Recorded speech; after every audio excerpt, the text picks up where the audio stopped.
bonsoir, bon après-midi, enfin tout ce que vous voulez. Merci d'être avec nous, en tout cas. Merci beaucoup d'être ici dans ce café littéraire. Vous commence à faire très chaud, vous ne trouvez pas? Il va falloir mettre des aérateurs, je ne sais pas.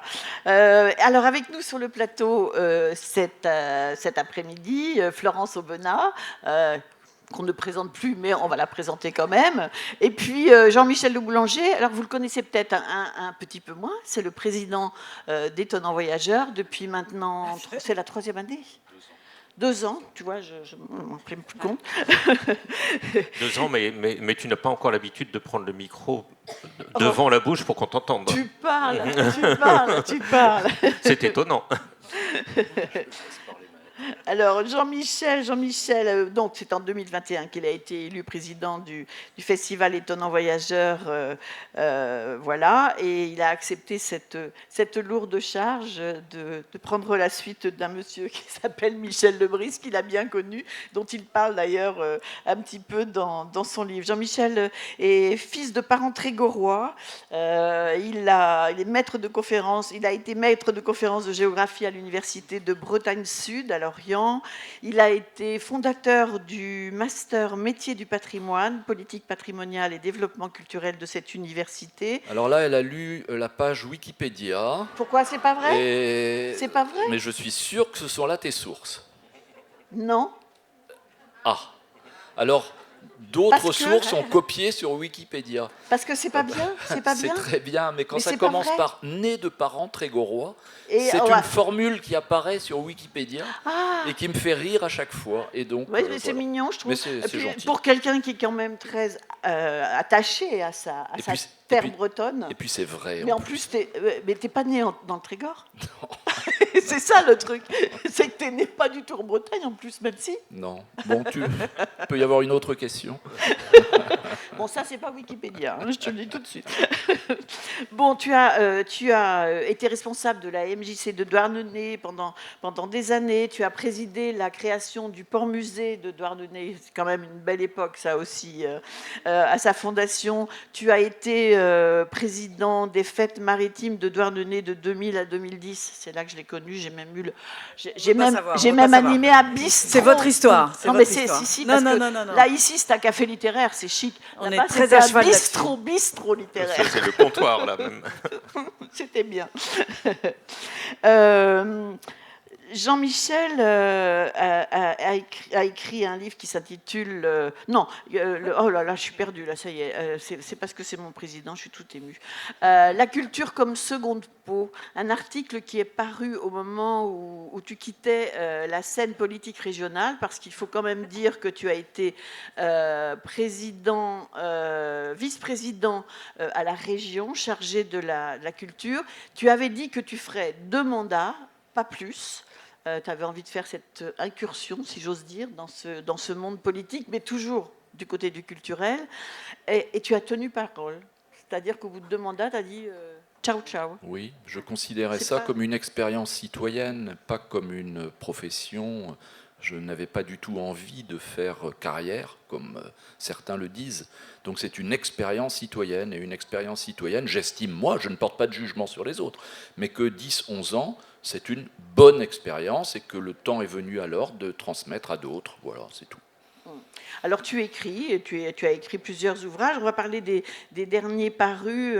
Une fraternité des fraternités, paru chez Bayard en 2022, où 3 amis se répondaient. Un responsable politique de Bretagne, il me semble que c'est toi, un imam et un évêque. Voilà. Et puis le roman paru en 2019, alors son premier roman, paru en 2019, il a été quand même poussé à écrire un roman par une grande dame des lettres. Hein. Oui, c'est Mona Ozouf, et ça me fait toujours drôle d'être ici, parce que c'est précisément dans cette pièce. Ah voilà. Oui. Je vois encore le lieu où Mona Ozouf m'avait lancé ce défi d'achever un roman que je n'arrivais pas à achever.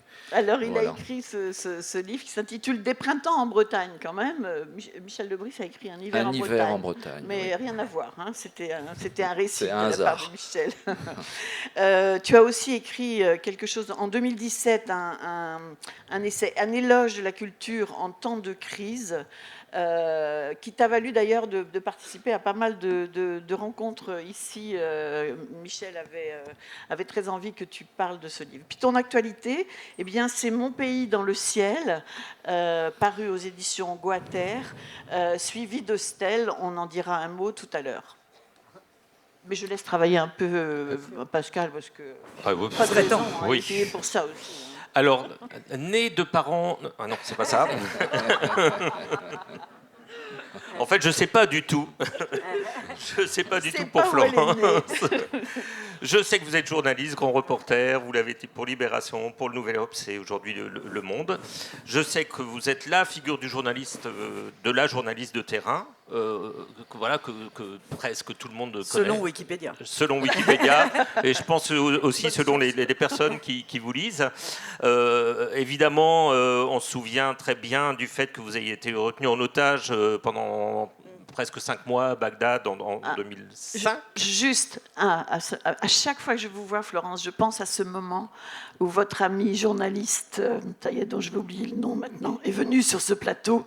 Vous étiez donc otage, et on a parlé de vous, et on s'est levés tous, et on a tous applaudi en se disant il faut qu'elle revienne. Et c'est un moment qui m'avait bouleversée. Mais vous voyez que ça marche. Ça marche. Ouais, Ça marche. Donc là, on va faire un vœu tous ensemble d'une chose qui va marcher l'année prochaine. D'accord. On se lèvera tous ensemble. Bon, je vous laisse réfléchir. Hein. Alors, on vous connaît pour les reportages sur le Rwanda, sur l'Afghanistan, sur l'Irak, mais aussi sur le procès d'Outreau. À chaque fois, ça a été des événements, les reportages, évidemment, les événements que vous racontez, mais aussi les livres qui sont publiés, les grands reportages que vous avez faits et finalement qui se déroulent aussi bien en France qu'à l'étranger, dans des pays sous guerre ou ici en temps de paix, mais finalement une certaine guerre parfois aussi, en tout cas, des états de violence.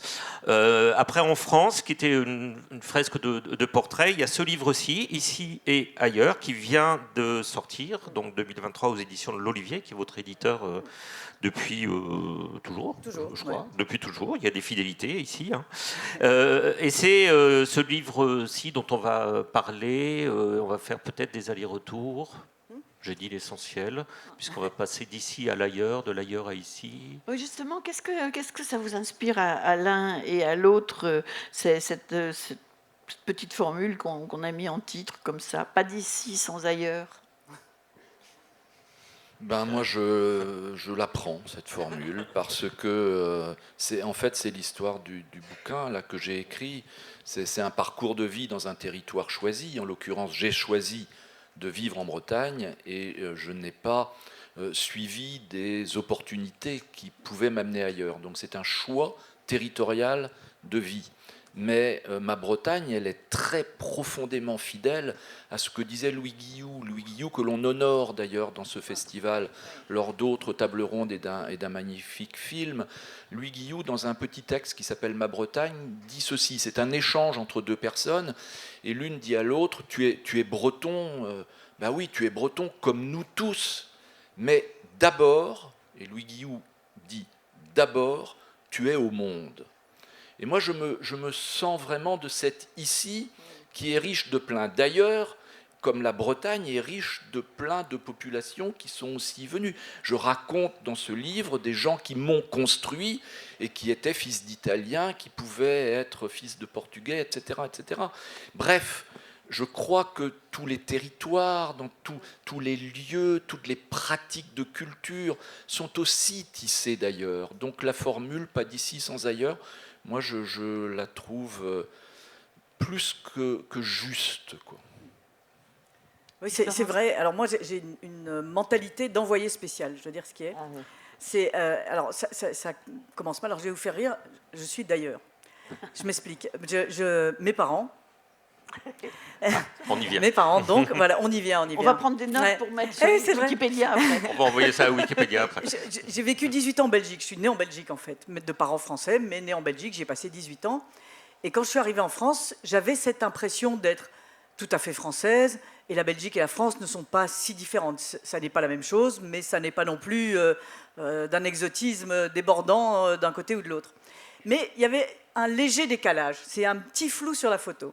Et c'est vrai que quand j'ai commencé à être journaliste en France et à traiter les sujets en France, j'avais quand même l'impression d'être chez moi sans être tout à fait chez moi.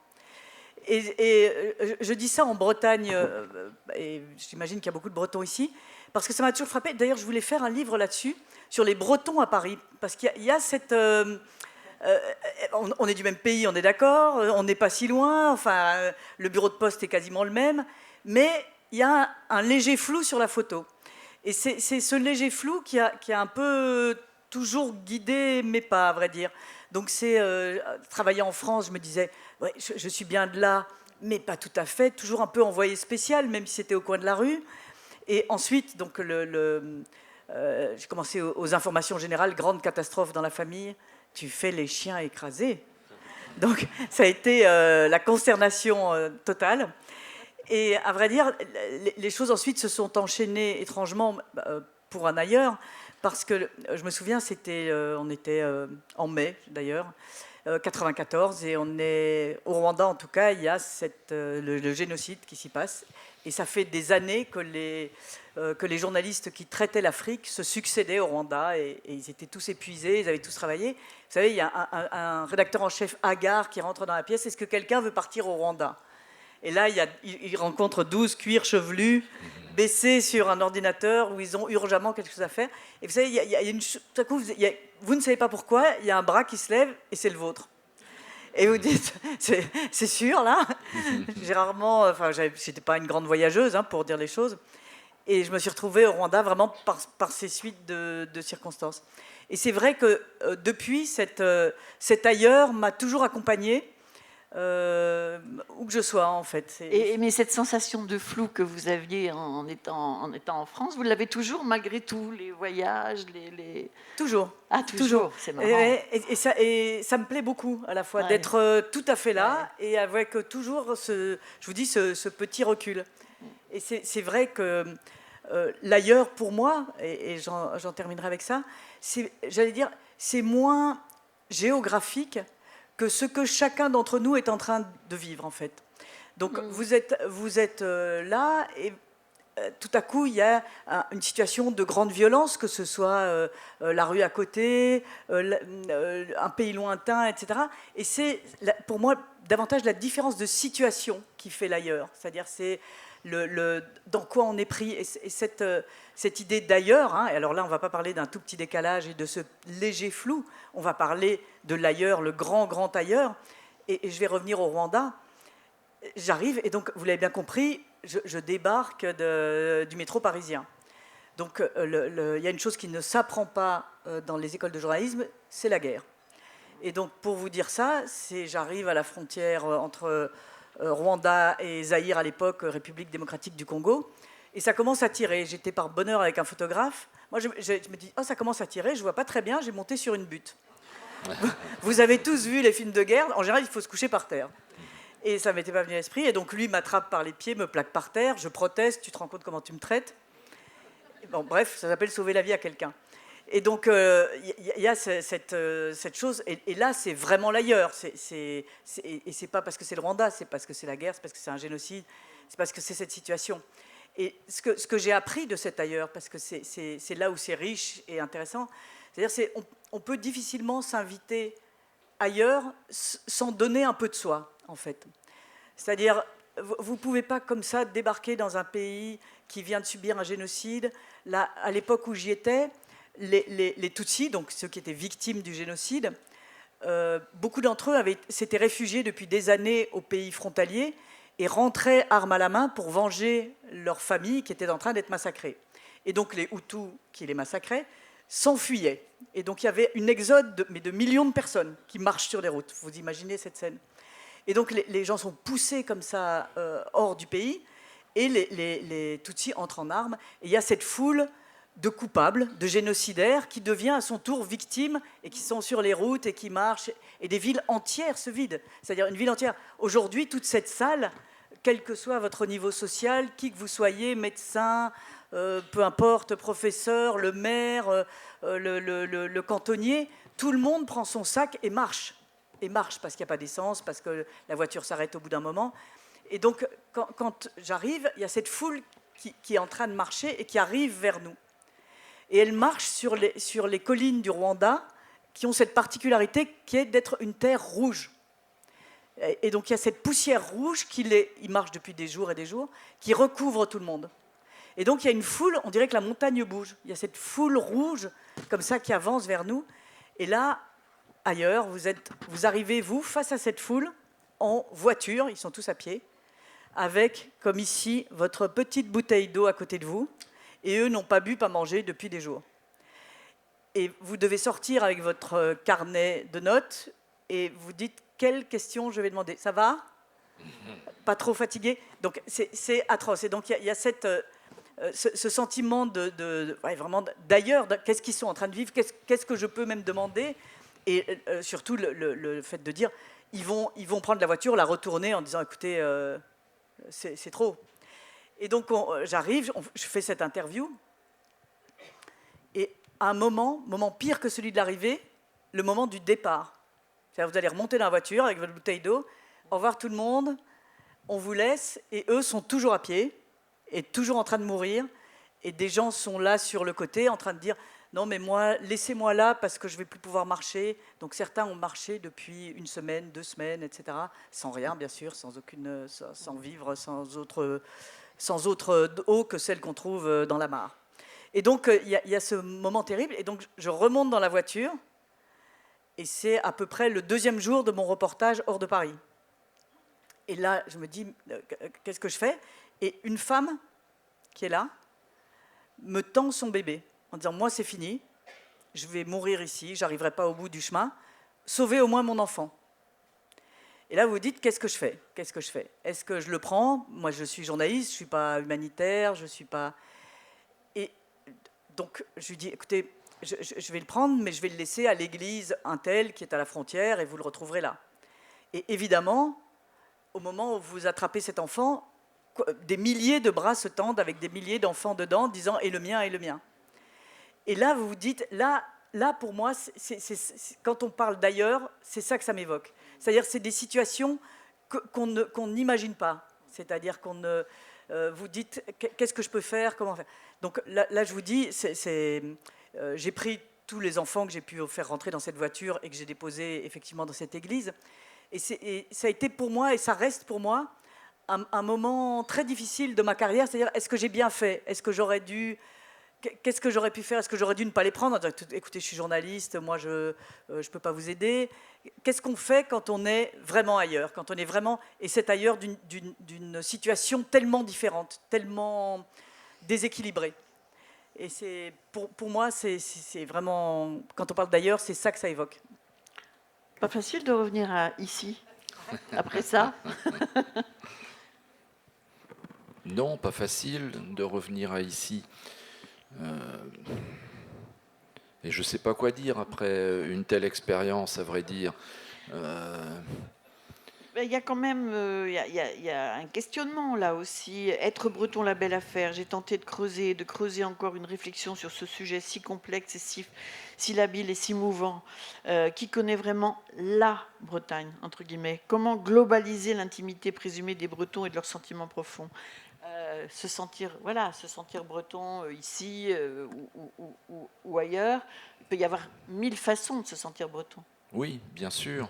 Et heureusement, il n'y a pas d'assignation à identité. Moi, je refuse ça, et ça fait référence à beaucoup d'autres combats qui sont menés ici ou là sur ce que l'on appelle le communautarisme, sur toutes les fermetures. Moi, je refuse les assignations. Je me sens profondément breton, je suis d'ici, je suis de là, je suis français tout aussi profondément, je suis européen, je suis terrien, je suis rien du tout parmi la multitude. Mais j'allais dire, comme tout le monde, et je refuse que quelqu'un me retire une part de moi-même, parce que mon sentiment très profondément français, lié à l'histoire de France, à cette langue que j'essaye de parler et que j'essaye d'écrire, cette relation-là, elle est en moi, et je refuse que quiconque puisse imaginer me la retirer. Mais tout autant, mon imprégnation bretonne, elle est en moi, et je refuse aussi qu'un nationalisme français, en l'occurrence, imagine pouvoir me la retirer. Non, moi j'essaye de rester à la place à laquelle je suis, fidèle à Mona Ozouf en l'occurrence, et aux identités composites, aux identités plurielles. Et puis on n'est pas fait que de territoire, on est fait de rêves, on est fait de paysages, on est fait de vent, on est fait de... Moi je vis en Bretagne sur les bords de mer, et je suis fait aussi de la mer, que je ne prends pas, je ne navigue pas, je ne suis pas marin, mais j'ai ce besoin de mer qui est en moi et qui fait aussi partie de mes constructions. Et puis j'aime le rock'n'roll, et j'aime Bruce Springsteen et j'aime Neil Young, et ça fait partie de moi tout autant. Et je peux être breton et écouter Bruce Springsteen ou Tina Turner. Bon, et tout ça construit, mais ce que je dis est d'une banalité absolue. C'est vrai pour tout le monde. On est des additions de plein de choses, et je crois malheureusement que dire ça aujourd'hui devient une nécessité face à tous ceux qui veulent construire des murs, face à des identités uniques, closes sur elles-mêmes. Alors voilà, je le dis, je suis fait de vent, des oiseaux, des poules qui sont dans mon jardin, des musiques d'ici et d'ailleurs, pour reprendre ces deux mots, et de toute une histoire multiple qui me fonde, voilà. Et aujourd'hui, ça devient un combat de dire ça face à certains. Voilà. Et bien ce combat, je crois qu'il faut le mener, parce que derrière ce combat du pluriel en soi, il y a quand même le combat de la démocratie face à tous les totalitarismes qui ont la tendance, la tentation ou la volonté de pratiquer les fermetures face à tous les esprits d'ouverture. On est ici dans un port, c'est l'esprit des ports, en fait. Un quai, c'est des gens qui partent et qui vont au-delà de l'horizon. Qu'est-ce qu'il y a au-delà de l'horizon? Il y a d'autres pays, il y a d'autres cultures, il y a des imaginaires. On rêve de ce qu'il y a derrière l'horizon. Et puis il y a des gens qui viennent aussi. On accueille. La solidarité des gens de mer, ça veut dire quelque chose. On s'accueille. Bref, c'est l'idée de la relation, de la rencontre. Voilà, et j'essaye de raconter ça, tout bêtement, à mon échelle, à travers ma vie. On est fait de moments, d'expériences, de gens anonymes ou plus connus, on citait Mona Ozouf, et des tas d'anonymes, des marins-pêcheurs ou des paysans, à qui je dois autant qu'à Mona Ozouf. Pas plus, pas moins, mais autant. Ces invisibles qui sont parfois des indésirables, comme on le disait ce matin dans la table ronde inaugurale, à qui je dois, moi, d'être ce que je suis. Voilà. Alors j'avais envie de faire ce livre pour leur dire merci, tout simplement. Ouais, moi, je vais faire une transition grâce à vous, parce que vous avez, justement, tu disais les invisibles, les indésirables, on en trouve dans ce livre, ici et ailleurs. Et puis, Florence, je voudrais d'abord rebondir sur cette question de l'ailleurs, qui est le déplacement, qui est un déplacement de situation. Parce que moi, j'ai l'impression que ce livre, qui rassemble une cinquantaine de chroniques parues dans Le Monde, donc c'est des grands reportages, parfois en France, parfois à l'étranger, mais ça reste du reportage, toujours du journalisme de terrain. Ça va de 2015, ça commence en mars, mais en fait on parle des événements de janvier 2015, qui sont ceux de Charlie, jusqu'à la guerre en Ukraine, c'est-à-dire qu'on va jusqu'à septembre 2022 pour le dernier texte. Et moi, je me dis, mais au fond, et d'ailleurs, c'est une question, est-ce que ces années-là sont des années particulièrement charnières? Est-ce que c'est une date qui vient par hasard, parce que dans la succession des ouvrages parus et des articles publiés, on tombait là? Ou est-ce que c'est une date volontairement choisie, début 2015 jusqu'à aujourd'hui, qui, moi, me semble être quand même, quand on additionne le nombre de choses qui sont déroulées, Depuis Charlie, les attentats de novembre, le Covid, les gilets jaunes, l'élection, les élections, les élections, parce qu'il y en a eu 2, présidentielles, la guerre en Ukraine, il y a quand même un nombre de choses qui fait qu'on regarde notre monde autrement, qui a déplacé quantité de situations. Donc je me disais, est-ce que finalement ce choix de réunir ces textes-là et de retenir ces dates-là est dû complètement au hasard? En fait, quand on fait ce genre d'exercice, on reprend ces articles, on les relit, on se dit qu'est-ce qu'on va garder, qu'est-ce qu'on va pas garder, parce qu'évidemment, en quotidien, on publie beaucoup, et s'il fallait publier l'intégralité, ce serait un énorme bouquin. Et donc, que choisir, comment le choisir, et surtout ce qu'on voulait faire, c'était on voulait faire un livre, on voulait pas faire un bric-à-brac de papier, tiens, celui-là, je l'aimais bien, puis je vais mettre celui-là après, etc. Donc on voulait donner en tout cas un certain fil. Et terriblement, le fil qui s'est imposé de lui-même était, et ça recoupe un peu certaines thématiques justement du festival, c'était un fil d'une montée de la peur, d'une certaine manière. C'est-à-dire que ça commence en effet avec des attentats, ensuite on enchaîne avec les gilets jaunes, le Covid, la guerre en Ukraine, et il y a une espèce de gradation comme ça des choses. Et alors, vous le rappeliez, j'ai été otage en Irak, et un certain nombre de personnes me disaient, et c'est quelque chose qui m'avait beaucoup frappé au moment de ma libération, il y a des gens qui me disaient, ah, vous êtes tous bien assis, tout le monde n'a pas eu la chance d'être otage en Irak. Et alors, je me disais, j'étais intriguée, et à la fois je me dis, il doit y avoir une vérité là-dessous. Ça veut dire quelque chose. C'est en plus des gens qui me voulaient beaucoup de bien, donc c'était pas du tout ni ironique ni quoi que ce soit. Et je crois qu'il y avait là quelque chose de très profond dans certaines démocraties européennes, qui était l'envie, ou en tout cas l'envie de se confronter à l'histoire avec un grand H d'une certaine manière. C'est-à-dire, les générations avant les nôtres ont connu la Deuxième Guerre mondiale, ont connu la guerre d'Algérie, ont connu des choses comme ça. Et nous, notre génération, est passée à travers. Et quand je creusais un petit peu tout le monde n'a pas eu la chance d'être otage en Irak, c'était...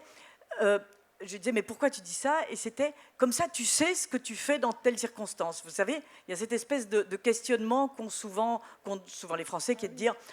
pendant la guerre, qu'est-ce que tu aurais été, voilà, est-ce que tu aurais été de quel côté, etc. Et je trouvais, en relisant ces articles, qu'il n'y avait pas de deuil à faire de cette histoire, parce que cette histoire, on l'a traversée tous ensemble, c'est notre histoire à tous. Moi, j'avais l'impression de feuilleter un album de photos où on est tous, où on se souvient tous de ce qu'on a fait le jour des attentats, le jour du Covid, le confinement. J'ai l'impression d'un album sépia qu'on regarde. On a tous été confrontés à l'histoire avec un grand H depuis toutes ces années.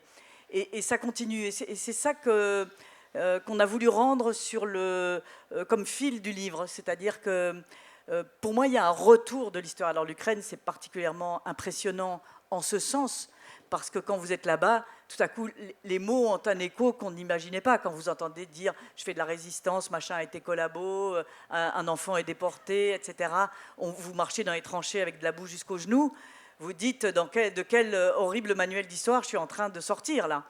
Et il y a ça, pour moi, ce livre racontait ça, cette espèce de retour, parfois tragique, parfois glorieux, toujours émouvant. Et je trouve, pour en terminer, ce qui me frappe énormément, c'est l'incroyable, j'ose pas dire votre incroyable courage, mais l'incroyable courage de tous ceux, vous tous, nous tous, qui avons traversé toutes ces choses, qui en sont sortis, et on a fait comme on a pu, mais on est bien là, on est à un festival, on peut encore discuter. Et je trouve ça formidable. Ça m'a toujours beaucoup ému, cette manière dont les gens, voilà, vous retrouvez dans un EHPAD au jour de confinement 1, et ben les gens, ils sont là, ils y viennent.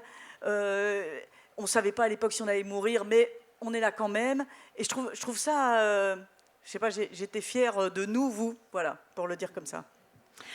Alors... Donc, ce dont vous parlez, Florence, ce sont donc des articles que vous avez écrits, des faits qui se sont passés, des reportages que vous avez faits, etc. Et dans le livre de Jean-Michel, la deuxième partie s'intitule Stèle. Et Jean-Michel écrit ceci, il peut le lire lui-même, hein, s'il le préfère. Le passé n'est pas derrière nous, il est en nous, il nous compose. Il se repose souvent, mais ne s'éteint jamais. Il sursaute à l'occasion et s'immisce alors dans nos pensées. Il peut même vibrer, vitupérer, tenter de s'imposer avant de s'assoupir de nouveau. Il couve, il ronronne, et au fil des mois et des années, il se transforme, le passé. Alors, est-ce que le passé se transforme? Je n'en sais rien, mais cette idée de ce passé qui est en nous, qui fait partie de nous, en fait. Oui, je crois profondément à ça. On dit souvent le passé est derrière nous, c'est une phrase de français courant, et puis on a l'impression que l'avenir est devant nous, et puis que nous, on est au milieu, là, au présent. Je pense que c'est profondément faux. C'est-à-dire qu'on porte en nous, évidemment, notre propre passé, et on porte aussi bien plus que nous-mêmes. On porte aussi le passé de sa famille, qui souvent, sur plusieurs générations, nous a transmis des formes d'être au monde, de comportement. Donc on a tout un passé en nous, et l'avenir, il est déjà en nous, parce qu'on se projette, on a des projets, tout simplement, en parlant de manière extrêmement simple. Quand on fait un projet, quand on a un projet, que ce soit pour partir en vacances ou un projet d'évolution professionnelle, etc., on se projette, on va vers l'avenir, c'est-à-dire que l'avenir est déjà en nous, et on est fait de ce passé qui ne passe pas. Il y a un tamis, hein, le jeu entre l'histoire et la mémoire, c'est très compliqué, c'est ce que j'essaye de dire. La mémoire n'est pas l'histoire, mais enfin on a tout ça, on fait comme on peut, comme disait Florence à l'instant, on fait comme on peut, et puis on a déjà une part de ce qui est devant en nous. Et donc effectivement, je crois qu'on est porteur de toute cette échelle du temps, en permanence en fait. Rien à rajouter là-dessus. C'est parfait. Ce que j'aime bien, c'est ce que tu disais aussi, Jean-Michel, à propos des gens qui t'ont fait, qui ont fait ce que tu es, qu'ils soient complètement, qu'ils soient des gens de passage ou des gens d'importance, ou des gens d'importance pour toi en tous les cas. Parce qu'il me semble que c'est aussi ça, Florence, qu'on a dans ce livre, parce que les reportages, en tout cas la manière dont vous écrivez ces reportages, dont vous vous emparez de ces sujets, vous vous emparez pas du tout d'un grand sujet, vous allez interroger les gens. Vous allez discuter avec les gens, vous allez les rencontrer et vous allez recueillir ce qu'ils disent. Et c'est finalement ce kaléidoscope de paroles qui vont faire votre texte, qui est un texte à la fois personnel et complètement imprégné des paroles des autres. Et en fait, vous n'existeriez pas sans ces paroles-là. Et il y a des livres qui n'existeraient pas sans avoir été dans la peau des autres. On le sait très bien, hein, si on vous a lu. Donc, en fait, je me dis, mais là aussi, il y a quelque chose de très, très fort qui vous rapproche. C'est pas seulement ici et ailleurs, c'est soi et les autres. Comment être soi tout en étant avec les autres et fait des autres.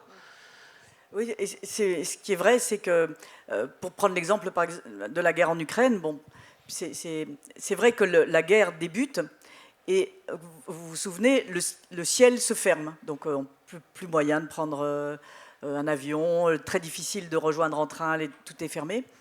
Et le journal me dit, donc je travaille au journal Le Monde, me dit, voilà, il faut que tu ailles en Ukraine couvrir la guerre. Donc comment y aller? Donc il y avait l'option de prendre une voiture, traverser l'Europe, etc.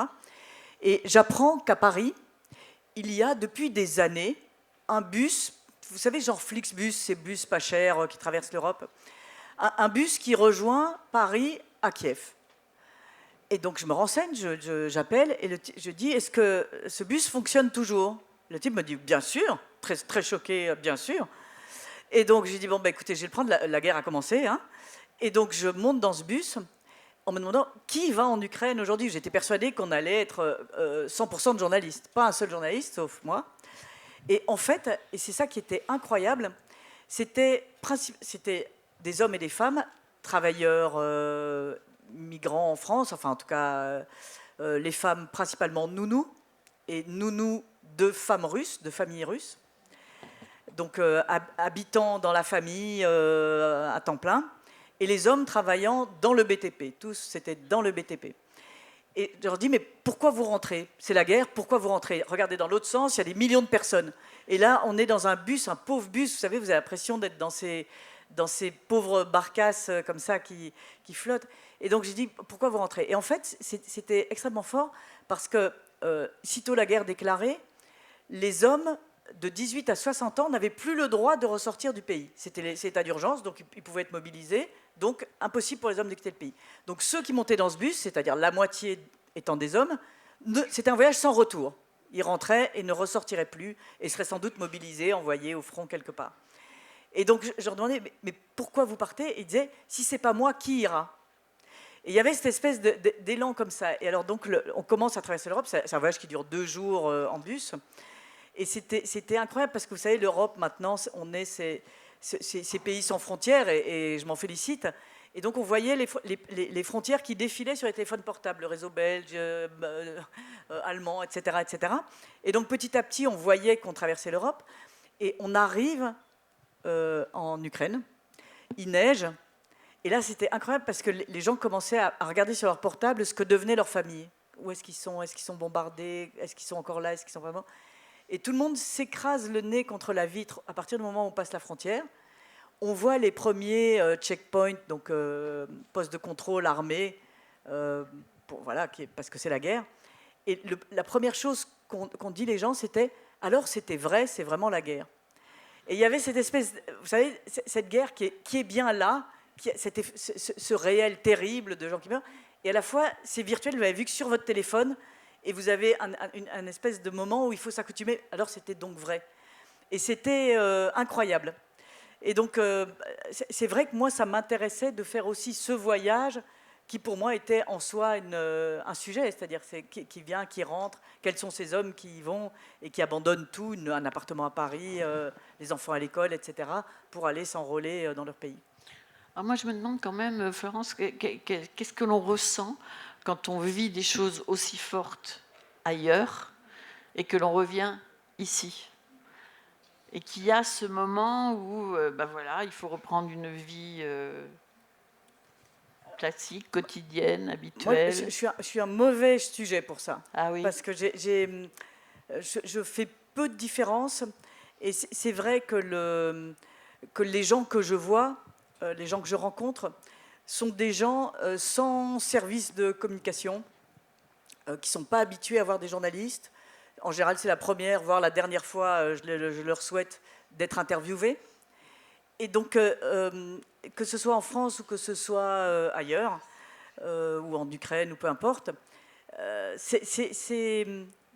j'ose pas dire que c'est les mêmes gens, mais il y a quelque chose de profondément commun, en fait. Et quels soient les pays, là, il y a des reportages qu'on avait mis dedans, mais par exemple en Haïti, ou des choses comme ça, c'est la même chose. C'est des humains absolument ordinaire, c'est nous tous, confrontés tout à coup à une situation absolument extraordinaire. Et moi, c'est ça qui m'intéresse dans mon travail, et c'est ça que je recherche, c'est-à-dire je ne vais pas chercher à interviewer Macron, Zelensky ou je ne sais qui. Ça, il y a des gens qui font ça remarquablement, ce n'est pas mon cas, mais tout simplement, ça ne m'intéresse pas. C'est-à-dire que cette parole-là n'est pas celle qui me fait bouger, changer de pays, prendre des bus et des avions. Ce qui m'intéresse, c'est ça, c'est nous tous humains, tout à coup précipités dans quelque chose qui nous dépasse. Jean-Michel?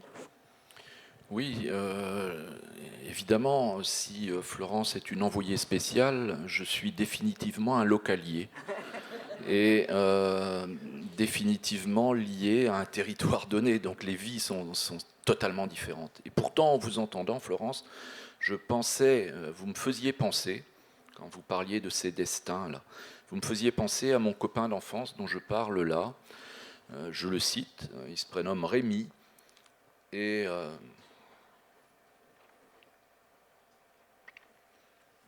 excusez-moi. On peut comprendre les moments d'émotion. Ouais, ce que je voulais dire, et c'est quelque chose de très banal que vous avez tous connu vraisemblablement, quand on a 7 ans, 8 ans, on court dans les mêmes champs, on est fils de paysans dans la région de Guingamp. Quand on a 14 ans, on est persuadé qu'on va battre le record du monde du 10 000 mètres, sauf si on tombe dans une bouse de vache, ce qui est encore possible. Et puis après, on est pareil. On a les mêmes vélos, on a les mêmes shorts, on a les mêmes jeux, on mange la même chose, sauf que, et c'est les destins dont vous parliez, on n'a pas les mêmes parents, on n'a pas la même histoire familiale, on n'a pas la même trajectoire, et mon copain, en l'occurrence, il va faire la plonge à Ifremer, il va tomber dans la liche, comme on dit en Bretagne, et aujourd'hui, il est en EHPAD, il est plus jeune que moi. Voilà. Et moi, je suis là. Voilà. À quoi ça tient? À quoi ça tient? C'est des hasards, c'est des rencontres. J'ai fait de bonnes rencontres. Lui, non. À quoi ça tient, ça? Mais ça, c'est une question que j'essaye de creuser dans ce livre. Les hasards qui nous amènent... Parce qu'il y a des vrais hasards, des fois, de la rencontre, qui nous amènent à des rencontres, derrière le moment du hasard, une rencontre, et la rencontre qui va nous amener à faire des bifurcations. Et on va changer de vie, d'une certaine manière, grâce aux rencontres qu'on porte en nous et qui nous ont fait grandir. Voilà. Et si je suis là aujourd'hui devant vous, alors que mon copain d'enfance, il est à l'EHPAD maintenant, et il n'arrive même plus à lire mes livres, voilà, eh ben, c'est en raison de rencontres. Et ce que j'ai essayé de montrer, c'est faire écho chez tout le monde, chez tout lecteur. On est tous faits de hasard, de rencontres et de bifurcations. Voilà. Des fois, on a un peu plus de chance. C'était pas facile de faire des va-et-vient entre vos deux livres. Ici et ailleurs. Finalement. Mais c'est très beau. C'est très beau ce que dit Jean-Michel aussi. Et il stèle, ça veut dire je dresse. Comment est-ce qu'on peut définir une Moi, j'appelle stèle? ça un exercice de gratitude. C'est des remerciements. J'érige des petites stèles à mon niveau, à des gens qui m'ont marqué, qui ont marqué parfois l'histoire et qui ont marqué parfois simplement mon histoire, des anonymes, des invisibles, des indésirables parfois même. Voilà. Ouais. Et sans langue de bois d'ailleurs, je dois dire, quand tu as envie de dire quelque chose de négatif sur quelqu'un, tu le dis aussi. Pas trop, t'es pas méchant. Non, t'es pas méchant. C'est son défaut.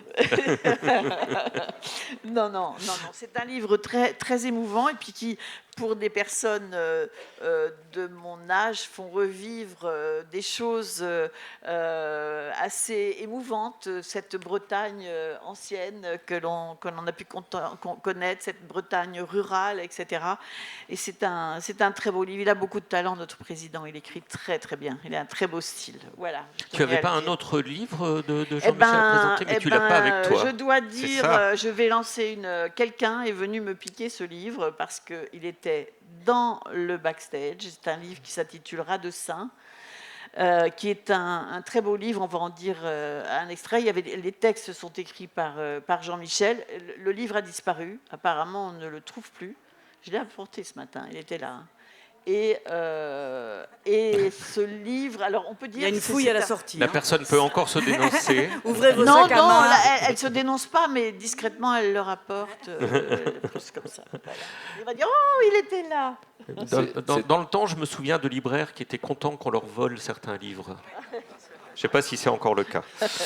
Alors un mot quand même d'attente. Oui, non, c'est un livre qui s'appelle Sur les bords du monde. C'est sur le Rat de Saint et ce sont deux regards sur le bout du monde, le sentiment océanique que l'on peut éprouver à partir de la pointe du Raz jusqu'au phare d'Armen en passant par l'île de Saint et tous ces cailloux.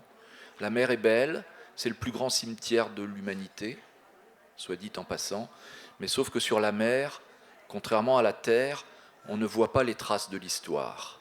C'est un haut lieu de naufrage, c'est un lieu tragique et qui est d'une beauté inouïe et qui nous met sur les bords du monde, dans ce sentiment océanique. Et donc j'aime mon regard sur ce pays, et franchement, un grand peintre, a beaucoup travaillé sur ce même espace-là, les bords du monde. C'est un très très beau livre. Allez le voir dans le salon, puisque malheureusement, je ne peux pas vous le présenter.